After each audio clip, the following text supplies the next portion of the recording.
This is Argentina, and this is the story of the most passionate football fans on the planet.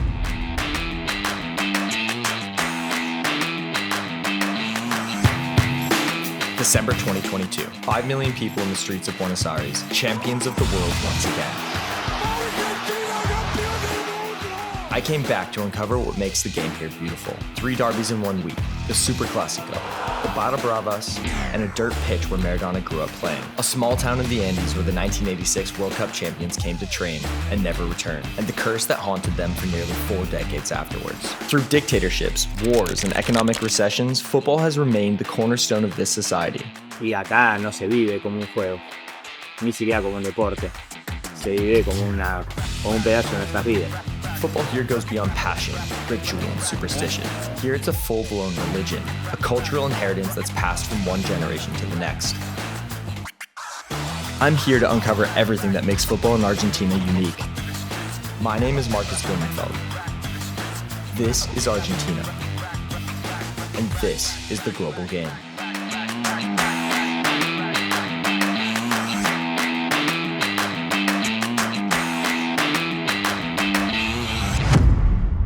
Buenos Aires has 18 teams in the first division, almost 70 professional clubs in total. Stadiums are built practically on top of each other. Every neighborhood with its own rivalry, every weekend is a war.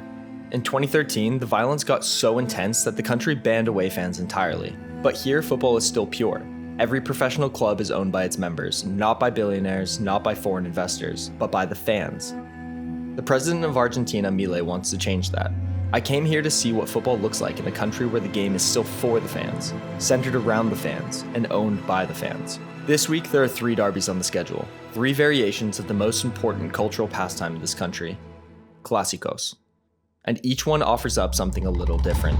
Acá no se borra nunca más la fecha.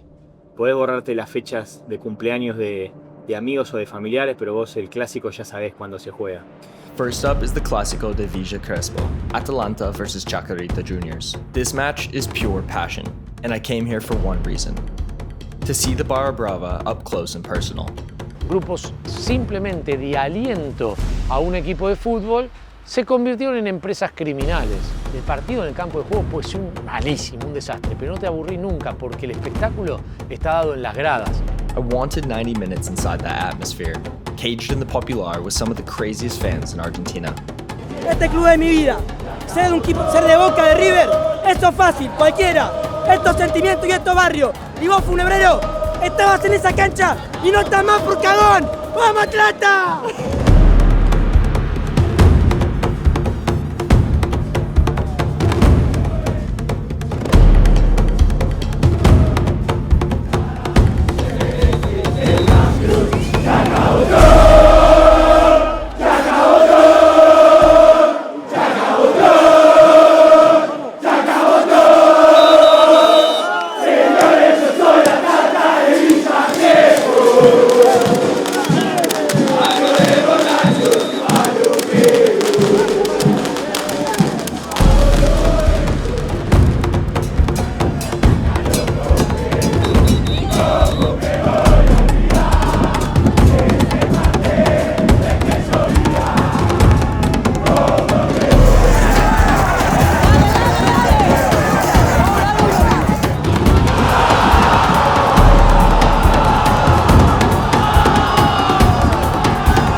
I left with my ears ringing, but a deeper understanding of this misunderstood yet integral part of this country's football culture. The second derby is something else entirely. The Clásico del Sur, Lanús versus Banfield, 2 clubs clashing to dominate the south of the city.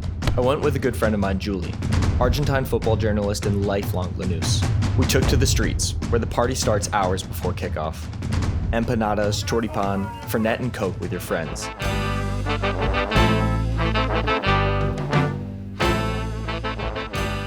Classic Argentine unique for before any match. You get choripan or empanadas. Yeah, like something for drinking and mostly like Fernet with Coke.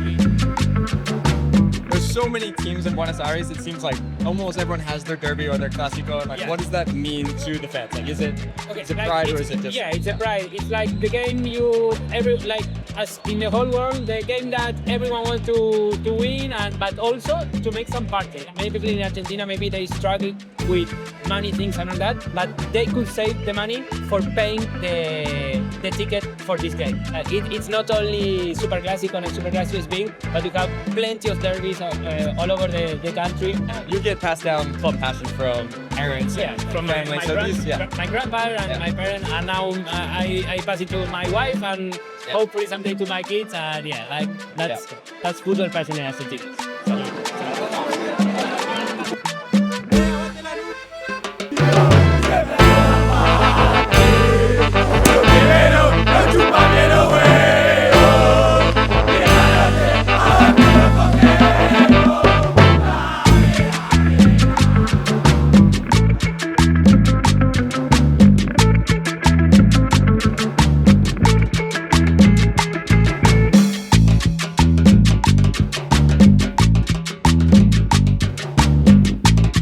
When Lanús's new Colombian striker buried a last-minute winner, this place exploded.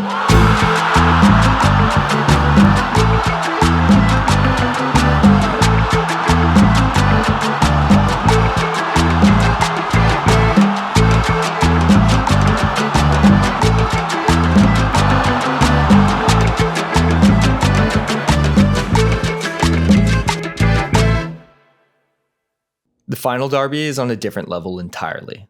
A match with a passion and history behind it that's unmatched in the world of sports. Boca Juniors versus River Plate, the Super Clásico. To understand it, you can't tell the story from one side. You have to see both. We start in La Boca.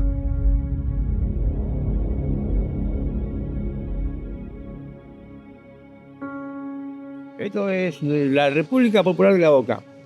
Acá tengo una previa. Esto es conventillo. Tiene 100 años este conventillo. Es todo original de la época de los inmigrantes, ¿no? Cuando vinieron los genoveses que bajaron con los barcos, hicieron este tipo de construcciones. Chapa y madera. Boca, boca, boca y boca. Nada más. Bueno, esto tiene historia. Vivir en el barrio de La Boca es inexplicable. Hay que vivir en el barrio para sentir lo que se siente en el barrio. La gente que viene, cómo se vive, es una pasión inexplicable. Se me pone a piel de pollo, Acá cuando juega Boca es una organización de que Boca es alegría, Boca es carnaval.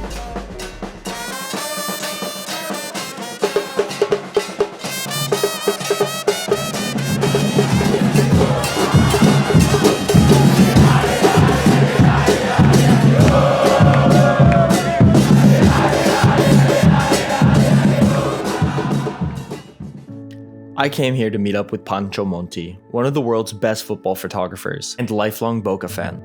We met at a Parisia in the shadow of La Bombonera. This place has a lot of history and it's just in front of La Bombonera, so it's amazing, this Parisia. I love it. Yeah. For me, this place is really special because this was owned by Quique. His nickname was The Butcher. He started selling sandwiches at La Boca and he converted as the leader of the Ultras. Barras, and for a lot of people, it's like a controversial topic, It's a complex topic because bad things happened in the past, but honestly, they are like the heart of the fans, They are constantly singing. You need like a structure to organize all these people. So I think it's really important for Boca. I've been taking pictures of Boca Juniors fans almost for 12 years. Her name was Lilita. She was 92 years old at the moment of the picture. It's perfect for me. I'm not sure if I will make a better picture than this in my whole life, but I'm happy with that, Yeah. I always realize that what is the most important thing is the fans, not what happens inside the pitch, Of course, it's important, the results and the players, but for me, it was always the neighborhood, the people, the identity, the fans, the community, the colors, the parties. For me, it's the most important thing, In every match, not only in Super Clásicos, in every match, especially in La Boca, you feel that the fans are not just spectators, are the protagonists of the match, It's 12 men. For me, it's always about the people and about the experience of, it's not watching the match, Yeah. It's like feeling parts of something bigger than yourself, something that existed before you and will continue after you. It's like something eternal, your relationship with your team. But this Sunday, Boca isn't playing at home. They're crossing the city and playing at River's house. On the other side of this derby, the passion is just as beautiful, just as poetic. Yo escribí 5 libros de River, la verdad es que podría escribir infinitos libros más, porque River es infinito. Lo único que siempre me mantuvo al margen de la frustración fue River. River es otra cosa. River no pierde nunca. River es más fuerte que las angustias que llevo dentro. River le gana los miedos que no le cuento a nadie.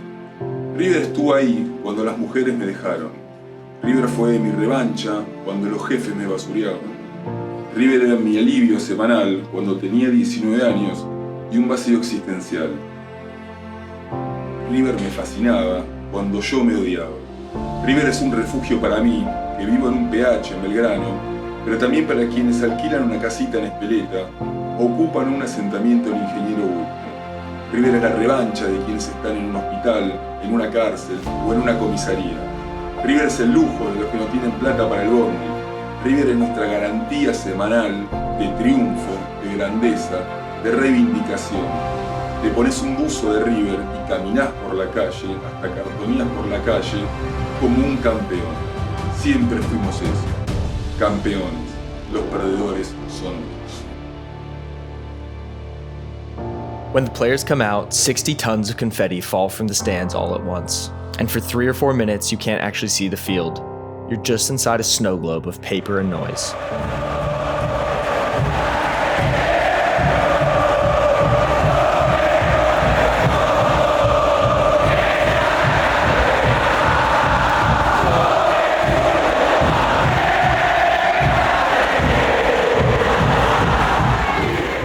The match was rough, mean even by Clásico standards. A penalty separated them, and Boca won. They celebrated in the center circle like they'd just won the World Cup.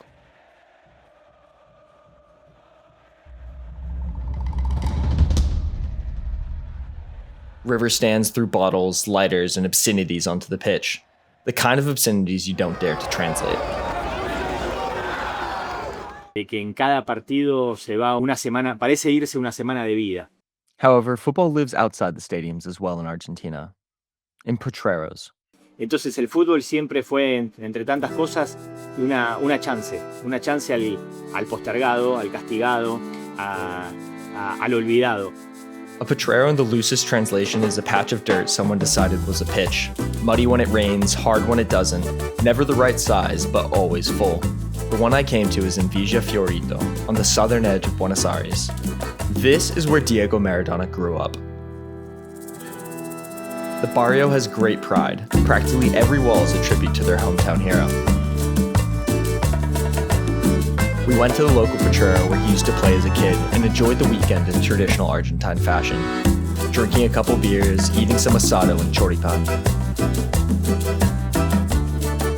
and watching the locals kick about.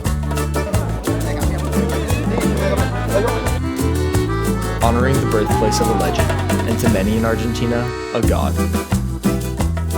The modern version of potrero is something else entirely. Concrete courts on the outskirts of the city, kids who move like they've been playing in a phone booth their entire lives. And these kids don't come to play for fun. Esto es Potrero de Buenos Aires. La roleta en la muñeca con la pinta nunca oye, no te asustes, los dejamos en la gaveta del Ferrari se capota maquinando con tu jeva. Nah, yo sé, si no ganamos no comemos, es así. De verdad.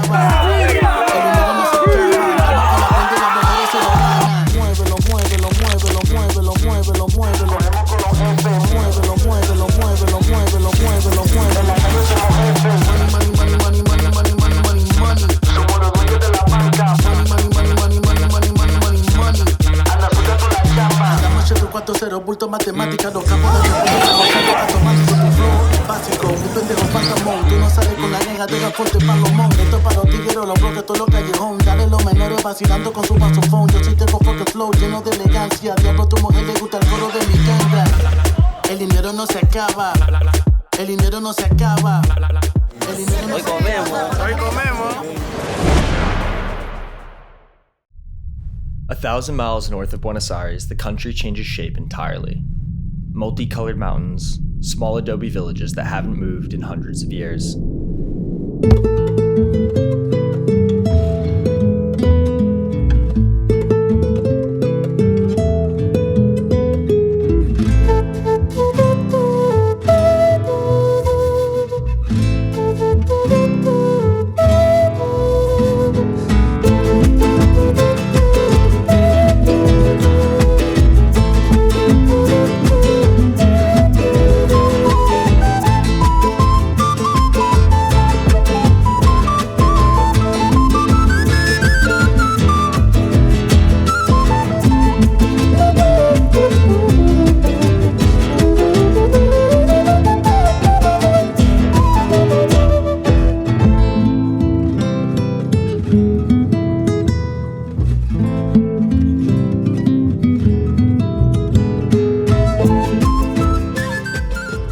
My friend Scott joined me, who you might remember from the episode in Thailand. We drove deep into the province of Hue to retrace the steps of the 1986 World Cup winning team to a small town called Tilcara. Like Buenos Aires, the game here is a community event, just at a different pace.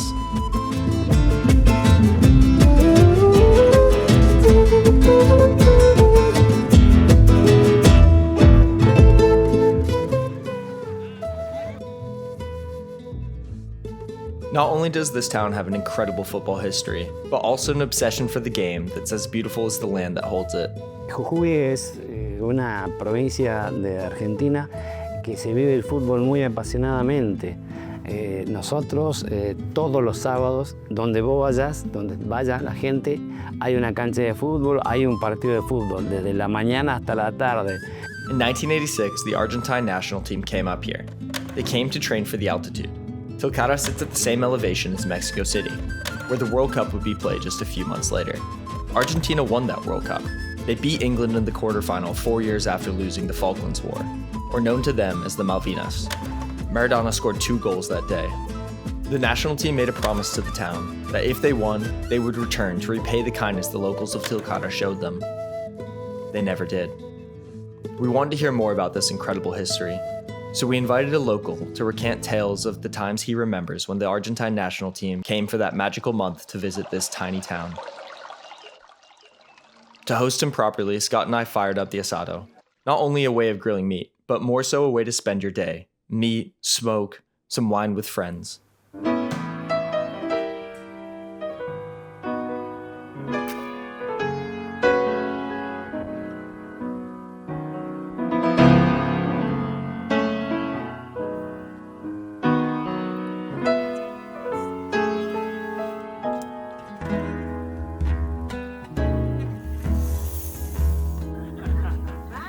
Cuando el lucero salga al fondo de la quebrada y la luna se derrame por los techos de las casas. Gordillo arrived. We ate and drank for hours. He told us stories, we laughed, we listened, and he saved the best for last. Como yo te decía, habían venido 2, 13, 14 jugadores. Y en un momento, cuando fuimos a entrenar, cuando fuimos a jugar, no completaban los 11 de la selección argentina. Entonces Bilardo me vio ahí y el que estaba repartiendo la camiseta dice: toma, hoy juega de nosotros. Empezó con ese. Yo sembraba todo. Me puse la camiseta de la selección. Yo lo tenía acá. A Borghi, lo tenía a Bocchini, lo tenía más atrás a Batista, a Ruggeri, al arquero. Yo lo veía así al arquero y parecía un ropero así, ¿no? Te imaginas, me temblaba todo. Te imaginas que ellos te digan: dale, negro, tíramela. Me decían a mí que yo tenía la pelota. Y después que terminó ese entrenamiento, vino Bilardo y me dijo: todo. Yo me saqué la camiseta, la quise entregar al que estaba de parte. Me dice: da, quédate con la camiseta. Jugué con la camiseta. Mi hijo mayor tiene encuadrada así la camiseta de saca, del entrenamiento de ellos. Es histórico. Es un sueño, sí. Porque viste, los sueños son realidad o no.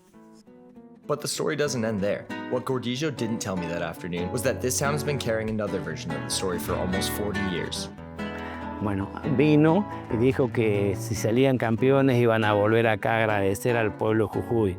Y bueno, resulta que salieron campeones, salimos campeones de Argentina, todo muy lindo, mucho festejo, mucha alegría, pero esa promesa después se fue olvidando y no se vino acá, no se volvió. Entonces decíamos acá en Tilcara: ¿qué pasa? ¿Por qué no vienen? ¿Por qué no vienen si ellos habían prometido volver? Bueno, después a los próximos campeonatos que jugaba Argentina no podía ganar, no podía salir campeón. The legend of the curse of Tilcara began to grow stronger with every passing year and World Cup defeat. Entonces, ¿por qué no se podía salir campeones de Argentina? Era porque no venían a cumplir con su promesa. Bueno, fue así que varios lo entendieron y muchos integrantes de la selección argentina volvieron como a cumplir su promesa. Then in 2018, 8 players from the original 1986 squad finally returned to Tilcara. 4 years later, Argentina won the World Cup in Qatar. Y después pudimos volver a salir campeones. Was the curse real? I don't know. But superstition runs deep in the world of football. And perhaps, in a country like this one, deeper than anywhere else. I came to Argentina to watch football with the best fans in the world. What I found was a country that's built its entire emotional life and culture around a sport that the rest of the world has been quietly hollowing out. The clubs here are owned by their members, just by the people who fill the stands. That's the legal structure, and it's been the legal structure for a century. Right now, it's under threat, and President Milei is pushing to let corporate money in. A lot of people here are pushing back. Who wins this story I can't tell you yet, but what I can tell you is what they're fighting for. They're fighting for a kid in Villa Fiorito who can play on a patch of dirt that nobody owns. They're fighting for a Barra Brava, who runs the chants behind the goal, complications and all. They're fighting for the people of Lanús who save all year just to see the derby, for the people of La Boca who pour their passion into their club in any way they can. They're fighting for an old man in the Andes who 40 years ago played with the Argentine national team. They're fighting for everyone in this country to whom football means everything, for the history and heritage of Argentine football culture. My name is Marcus Blumenfeld. This is Argentina, and this is the global game.